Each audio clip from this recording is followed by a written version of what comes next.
খালেদা জিয়া সরকার ক্ষমতায় যেখানে বাংলা ভাই প্যারালাল একটা বল প্রয়োগ করে, তাহলে খালেদা জিয়ার ক্ষমতা কোথায় থাকে? থাকে না তো। রাষ্ট্রের দুইটা ক্ষমতা থাকে না, এক বনে দুই বাঘ থাকে না, এক বনে একটাই বাঘ থাকে। আমরা বাঘ হয়ে উঠতে পারছিলাম জন্যই হাসিনা পলাইছে, বুঝছাও? এটা আমি আগেও বলছি, এখনো বলতেছি। আরো বিএনপির আরো সমস্যা আছে। র‍্যাব বানানো হয়েছে, এটা বিএনপির একটা মারাত্মক ভুল। বিএনপি আমলে র‍্যাব বিচার বহির্ভূত হত্যাকাণ্ড শুরু করে, এইটা মানবাধিকার লঙ্ঘন, এর দায় বিএনপি। এবং এখনো পর্যন্ত বিএনপি যে এটা ভুল কাজ ছিল সেটা স্বীকার করে না। ডেমোক্রেসি আপনি চালু করবেন, সেই ডেমোক্রেসিকে তো সকল দলের সকল অধিকারটাকে নিশ্চিত করতে হবে।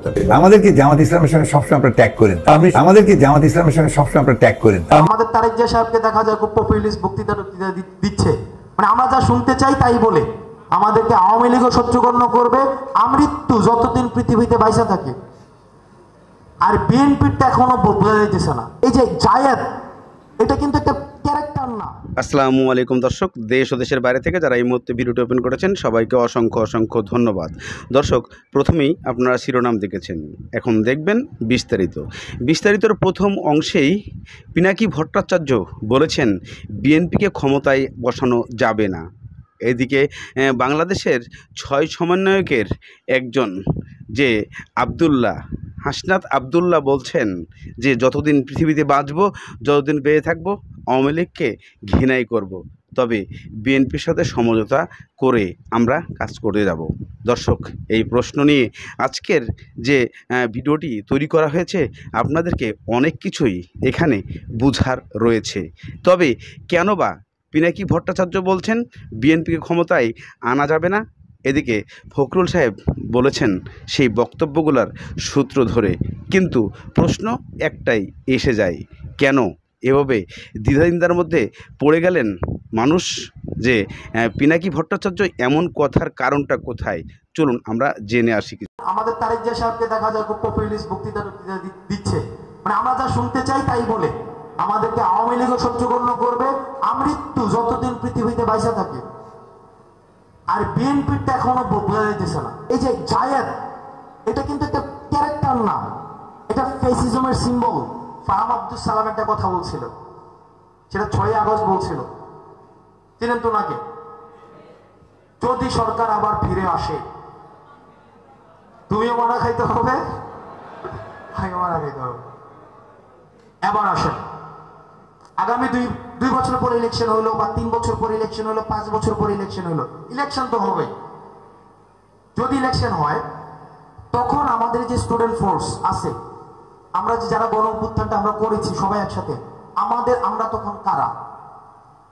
আমাদের কিন্তু সবাই সহ্যগণ্য করবে, আমাদেরকে আওয়ামী লীগও সহ্যগণ্য করবে, আমৃত্যু যতদিন পৃথিবীতে বাইসা থাকে। আর বিএনপিরটা এখনো বোঝা যাইতেছে না, এদেরটা বোঝা যাইতেছে না। এরা শুরুর দিকে শুরু করে দিয়েছিল, পরে আবার একটু এখন আমাদের তারেক জিয়া সাহেবকে দেখা যায় খুব পপুলিস্ট বক্তৃতা দিচ্ছে, মানে আমরা যা শুনতে চাই তাই বলে। এখন আমি জানি না এটা আসলে কতদিন পর্যন্ত রাখবে। আপনি যা শুনতে চাইতেছেন এখন উনি তাই বলতেছে।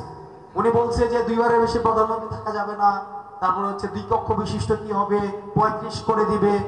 এখন আসেন, আলটিমেটলি আপনি মাথায় রাখেন, আপনি যেই সরকারের ক্ষমতায় আসুক না কেন, আপনাকে এন্টি বানাবে। আবার প্রশ্ন আপনাদের কাছে, আপনাকে যদি এন্টি বানায় তাহলে আপনার সেফগার্ড কি?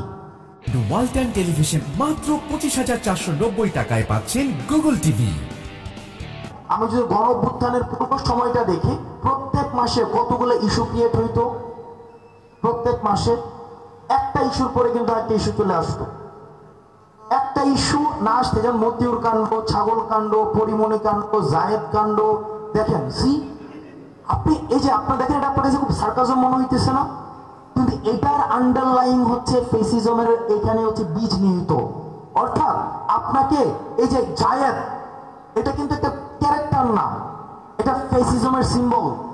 অর্থাৎ এগুলো দিয়ে আপনাকে ব্যস্ত রাখা হয়েছে, কনস্ট্যান্ট টাইম আপনাকে এগুলো দিয়ে ব্যস্ত রাখা হয়েছে। আপনার নিউজ ফিড আগে কি আসতো আপনি খেয়াল করছেন? এখন কি এগুলো আসে? দেখেন, এগুলো হচ্ছে ফ্যাসিস্ট গভর্নমেন্ট প্যাট্রোনাইজ করেছে, পুরো সময়টা ধরে প্যাট্রোনাইজ করেছে। এই সমন্বয়ক সহ সমন্বয়ক নিয়ে যারা মূলত কাজ করছে, বেসিক্যালি তাদের সেটা কোনো প্রবলেমই না। আমরা এই পরিচয় আমি ব্যক্তিগতভাবে কোথাও ব্যবহার করেছি কিনা আমার মনে পড়ে না, যে একটা লেখা ফেসবুক পোস্ট দিয়ে নিচে লিখলাম সমন্বয় হাসনাত আবদুল্লাহ বৈষম্য বিরোধী ছাত্র আন্দোলন। এটা অনেকটা সহসভাপতি টাইপের হয়ে যায়। আমরা এই কালচারটা চেঞ্জ চাইছি। কারণ ফেসিজম শুধুমাত্র যে শেখ হাসিনা আসছে এমন না, ফেসিস্ট ইনস্টিটিউশন ছিল, ফেসিস্ট অ্যাডমিনিস্ট্রেশন ছিল, ফেসিস্ট থিওলজি ছিল, ফেসিস্ট হচ্ছে আপনার কালচার ছিল, ফেসিস্ট ড্রেস আপ ছিল, ফেসিস্ট কাল্ট ছিল। ফেসিজম শুধুমাত্র সরকার ছিল ব্যাপারটা কিন্তু এমন না। আমাদের প্রত্যেকটা জায়গায়, যত জায়গায় সিভিল ইন্টারাপশনস আছে, সিভিল ইনভলভমেন্ট যেই জায়গায় রয়েছে সেই জায়গায় কিন্তু ফেসিস্ট ছিল। আপনাদের বাজার কমিটির সভাপতি ছিল না, মসজিদ কমিটির সভাপতি, তারপর হচ্ছে আপনার ওই যে কি যে চুল কাটে যে তাদের কি যেন কি বলে, নাপিত কমিটির সভাপতি। হ্যাঁ, এই যে প্রত্যেকটা জায়গায় কিন্তু একটা সংগঠন করে করে করে করে করে করে দিয়ে সিন্ডিকেট বানায়া এই ফেসিজমের বীজটাকে হচ্ছে খুব সূক্ষ্মভাবে প্রথিত করেছে। এবার আসেন, আপনারা এখানে যারা আসছেন তারা হচ্ছে শিক্ষিত মানুষ, আপনারা হচ্ছেন সমাজের যারা হচ্ছে আমরা ফিল্টার্ড ভার্সন যে মানুষগুলো বলি। দর্শক, হাসনাতের যে বক্তব্য, হাসনাত আবদুল্লাহর বক্তব্যর সূত্র ধরে আপনারা কি বুঝতে পারছেন? কিসের ইঙ্গিত আমাদের এই বাংলাদেশে? তারা নতুনভাবে কি কোনো দল গঠন করতে যাচ্ছে, নাকি বিএনপির সঙ্গে সমঝোতা করে তারা নতুন করে ক্ষমতায় ফিরে আসবে? ডক্টর ইউনূসের এই অন্তর্বর্তীকালীন সরকারের পরে তারা এখানে খুঁটি গাড়বেন, নাকি আরও কিছু নতুন পরিকল্পনা আছে, যা আপনারা এই ভিডিওর লাস্ট অংশগুলোয় দেখতে পাবেন। আরেকজন প্রবীণ ব্যক্তি, অর্থাৎ খুব গুরুত্বপূর্ণ ব্যক্তি, যা আপনাদেরকে নতুন কিছু তথ্য দিতে চলেছেন। এই তথ্যগুলা আপনারা একটু ধৈর্য সহকারে যদি শুনেন তাহলে হয়তোবা বুঝতে পারবেন আসলে আগামীর বাংলাদেশ কি হতে চলেছে। এক একজনের এক এক মন্তব্য, এক একজনের এক এক বক্তব্য, কিন্তু কেন এমন ধরনের বক্তব্য আসছে এক একজনের মাঝ থেকে? তাহলে কি ডক্টর ইউনূস 5 বছর রাখতে পারছেন না হাতে, নাকি ডক্টর ইউনূস 5 বছরে এই দেশটাকে সুন্দর সুষ্ঠুভাবে তৈরি করে তারপরে কারো হাতে তুলে দিবেন নির্বাচনের পরে? চলুন আমরা আরও কিছু তথ্য জেনে আসি। জামায়াত এবং বিএনপির মধ্যে এক ধরনের চাপানুতর দেখা যাচ্ছে। আমি এটাকে খুব প্রত্যাশিত ব্যাপার বলে মনে করি। এর অনেকগুলো কারণ আছে এবং আমি ধারণা করি ভবিষ্যতে এই চাপানুতর আরো বাড়বে, এমনকি সেটা ঝগড়া বিবাদেও পরিণত হতে পারে। অ্যাপারেন্টলি দুইটা দলের মধ্যে এক ধরনের আন্ডারস্ট্যান্ডিং এর কথা আমরা জানি। তারা নির্বাচন করেছিল একসাথে, এক সময় নির্বাচনে জোট হয়েছিল। এমনকি 2018 সালের নির্বাচনে যখন জামায়াতের নিবন্ধন বাতিল ছিল, তারা তাদের মার্কায় ভোট করতে পারেনি। তাদেরও একটা বড়, সম্ভবত 25-এর কাছাকাছি সিট জামায়াতকে ছেড়ে দিয়েছিল বিএনপি।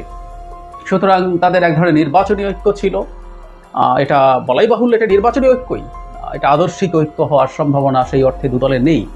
কিন্তু সম্প্রতি দেখা যাচ্ছে জামায়াত এবং বিএনপির মধ্যে চাপানুতর শুরু হয়েছে, কিছুটা ঝগড়া ফ্যাসাদও বলতে পারি। এটা মূলত শুরু হয়েছে জামাতের দিক থেকে। জামাতের আমির কয়েকটা কথা বলেছেন, যেটা নিয়ে ইভেন শেষ পর্যন্ত বিএনপি মহাসচিব রিয়্যাক্ট করেছেন। সেটার ইম্প্যাক্ট কি, জামাত কি চাইছে, জামাত যা চাইছে সেটা কতটুকু সঠিক, বিএনপি ভবিষ্যতে জামাতের সাথে সম্পর্কে ডিনামিক্সটা কি হবে, সেগুলো নিয়ে একটু কথা বলতে চাই।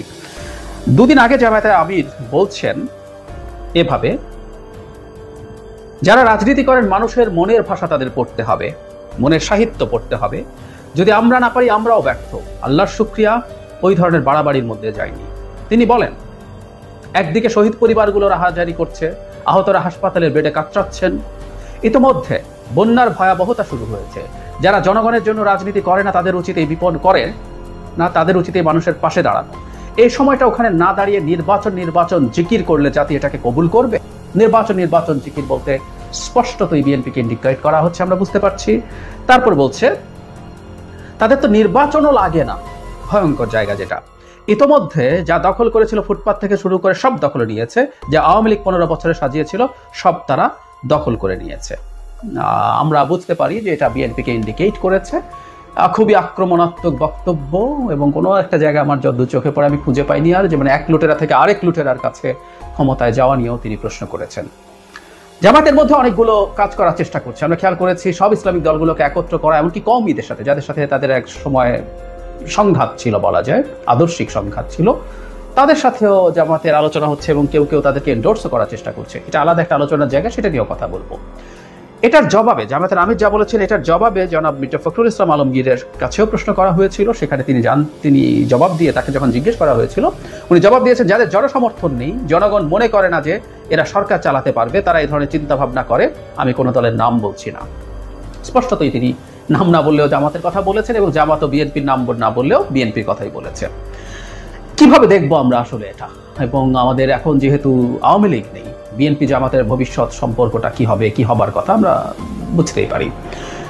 বিএনপি জামাতকে জোটে নিয়েছিল কারণ একটা হিসেবে দেখা গেছে বাংলাদেশের যদি সঠিক ভোট হয় তাহলে জামাতের এককভাবে জেতার সম্ভাবনা খুব বেশি জায়গায় নেই। এটা অন্তত যে সময় নির্বাচন হতো সে সময়কার কথা, এখনকার আপডেটেড তথ্য আমরা জানি না। আমাদের কারো ধারণা যে জামাতের অনেক উন্নতি হয়েছে জনসমর্থনের দিক থেকে। আমার এটা নিয়ে দ্বিমত আছে, আমি সে জায়গায় যাচ্ছি না, দ্বিমতের প্রশ্ন। কিন্তু একটা সময় জামাত কয়েকটা সিটে হাতে গোনা এককভাবে নির্বাচিত হয়ে আসার সক্ষমতা ছিল, 4, 5, 6 এর বেশি না, 96 সালের দিকে এই ধরনের পরিস্থিতি ছিল।